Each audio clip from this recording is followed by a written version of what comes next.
got the win on Saturday, and you've got 2 more home games coming up against UCCS Regis first, and then UCCS. Just talk a little about what you want the team, how you want the team to play going into this week, and how you stack up against those opponents. Yeah, I felt like just coming in here, we kind of built up through the Fort Lewis game, and we're kept getting better and gaining momentum, and had really good focus. And then that last week wasn't quite as good. We were really tired physically and emotionally at Westminster, and then kind of came out in that first half against Western and didn't play the same kind of focus and energy we need to. We broke through in that second half, had a great energy second half, and now we just got to carry that momentum over this week. 2 very talented teams. Regis coming in hot. UCCS is not, but they've been really good, one of the top teams in the league. When they have their center, when he's out, I think they've lost 4 in a row now without him. So, and I'm assuming he'll be back, but we don't know. He's been out with injury. So it'd be a big challenge for us just to be ready for 2 really good teams that we've historically had great games with. For you guys, and Coach, you can chime in on this if you want to also, but you guys held 46 points on Saturday, lowest points total for an opponent. I think obviously you guys want your defense to be peaking at the right time. Can you just talk about what you've been working on there and what you've seen pay off on the defensive end? Yeah, and I think that second half we also only allowed 12 points. So it's just continuing to see improvement and continue to talk and start communication. When we're communicating well, we're doing good stuff. Yeah, I mean, there's definitely some things that we did in the second half that we did not do in the first half, and to credit the guys 1 through 10 or however many got in the second half, we all did a good job of just communicating and playing our game and forcing them into tough shots, which they missed. So it was a good second half defense, not first. And Saturday night, I know you guys have Regis first, but Saturday night, from a fan point of view, is the Blizzard in Brownson. Going to have the white out in the stands. I know you guys had that experience last year. I guess it's presented by Coca-Cola. We got to throw that in there. Just talk about that experience last year, and if you guys are excited about playing in front of what hopefully is a huge crowd. I mean, last year it was an awesome experience. It was definitely the most people I'd played in front of ever. It was a good fan atmosphere, and obviously it's awesome to have a community around us and support us. So it's a fun time. The way that you guys have been able to play defense, and turning it into the runouts that you guys like to play with, what has kind of changed in your attitude, or just maybe schematically, that is starting to lead to better defensive games other than the first half last week? I mean, we all have really good athletes on the ball, and I mean, we have Mac and Blaze, who are some of the best, leading the countries in steals. I mean, Fur is right up there with, being, I think, one of the best perimeter defenders in the league, and he has long arms, and Isaac has quick hands and off ball. So, I mean, we all have a bunch of length and athleticism to our advantage, and we had all that talent earlier, but we weren't using it to the best of our capabilities with communicating. And once we honed in on communicating, it really helped us take another leap. I would definitely agree. And then just the concepts, just being sharp there, plus adding the great athletes that we have and instincts, at least a good defense and offense.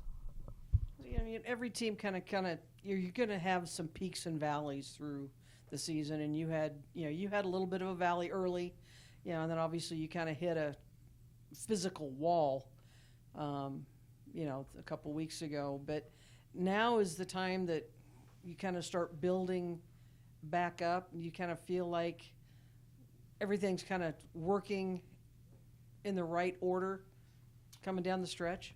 Yeah, I think we're positioned to have it too. It's up to us to continue to push forward. And I do think, and I've talked to the guys about this, it's just like a lot of teams get to this time of year and they kind of think this is who we are. And to me, the teams that get better in February are the teams that play better in March. And so, the schedule is in our advantage. Our road trips are not as hard as our toughest road trips are over with. We're at home a lot. We have an opportunity to go into March both rested, and we got another level in terms of execution that we can get to. And so I'm really excited about this month, not only playing our way back into a regular season championship potentially, but putting ourselves in a position to make a run through the RMAC and the NCAA tournament. I had something, I lost my train of thought there. I mean, guys, the versatility on this team, and, Coach has talked about it really since the day he got here, I think, with having players who can play multiple positions, but you've also got different guys. I mean, you can start, you can come off the bench. Isaac's done it, you've done it. I mean, you've had so many different lineups, and a lot of coaches, okay, this is my starters, then we'll go from there. This team is like you can mix and match and who's hot. How do you guys like playing that way? And, nobody really cares who's going to be the first ones out. It looks like everybody's just kind of in this together. Yeah, I think we have a lot of trust between all of us, and obviously we're talented and deep, so it's fun and it makes us really competitive, and that's what I like. Yeah, I mean, it's just a testament to the type of people we have. We can use however the other opposing team's strengths are to our advantage because we have a lineup that can fit that, and we have the talent to fit that. So a lot of teams would have to start the 5, even if the matchups aren't great, because they don't have necessarily the depth that we do. But, like, for instance, Black Hills, we started Owen instead of Isaac, and then because Black Hills had larger players, so we tried to use that to our advantage. And then in other games, Isaac came in, and he's been playing really well against quicker teams where we want him to, like Fort Lewis, stuff like that. So I think it's just a testament to our depth. See, Mike, is that kind of the challenge for you and Coach Boucher is mixing and matching, or is it hot hand type of thing? I think it's kind of a luxury in that we can.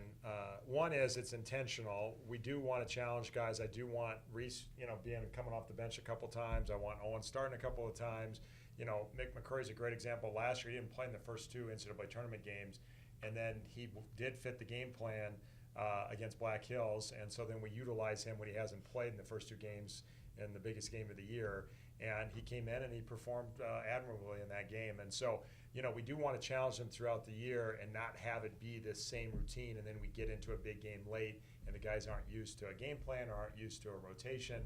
So the more versatile we can make them, the more comfortable getting them in different settings and different lineups, I think the more versatility it gives us as we move to late games or late season games. Yeah, I mean, you can do that, and then you can also line change, and which a lot of teams don't do. But last week you did that quite a bit, and it's that second group I know is used to playing together in practice, and they play well together, but they also roll right in with 3 or 4 starters, and that's unusual for a lot of teams at this level. Yeah, I mean, our depth is certainly an advantage, and it's crazy when you think about the fact that we're without Ethan Menzies and we have that kind of depth. I mean, he's and so we're just been really fortunate to just have enough players to be able to do that. I think a lot of teams would love to be able to have that flexibility to be able to mix and match lineups, sub 5 at a time, and be able to do those kinds of things. So we're just fortunate to have the players we have. All right, question of the week time. So Super Bowl coming up, most watched sporting event of the year in this country. We want to know from you guys, what is your all-time best sports experience as a fan? And then maybe a Super Bowl pick if you have one. I know my Super Bowl pick, Eagles, because I hate the Chiefs just on the fact that I'm a Broncos fan. Oh, she's a big Chiefs fan. Yeah. I realized that through Twitter, but probably a Nebraska game, Nebraska-Ohio State, Big Ten home opener. I'm a big Nebraska fan. My parents are both from Nebraska. My grandpa was a professor there.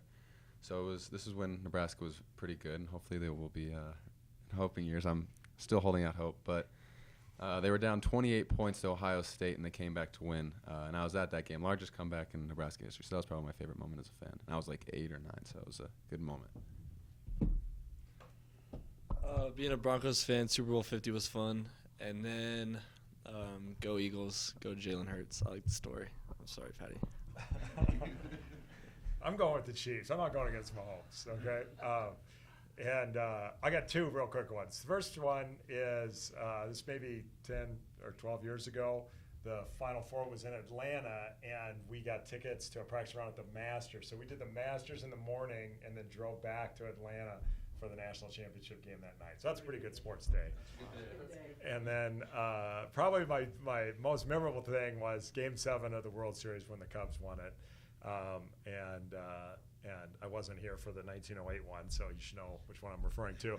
I sent my son had a 6 a.m. practice, so I sent him to bed because he had to get up for practice. And so I was like jumping up and down in my living room when they won it in the 10th inning, and complete silence because everybody else was in bed at our house. So. All right, thanks a lot, you guys.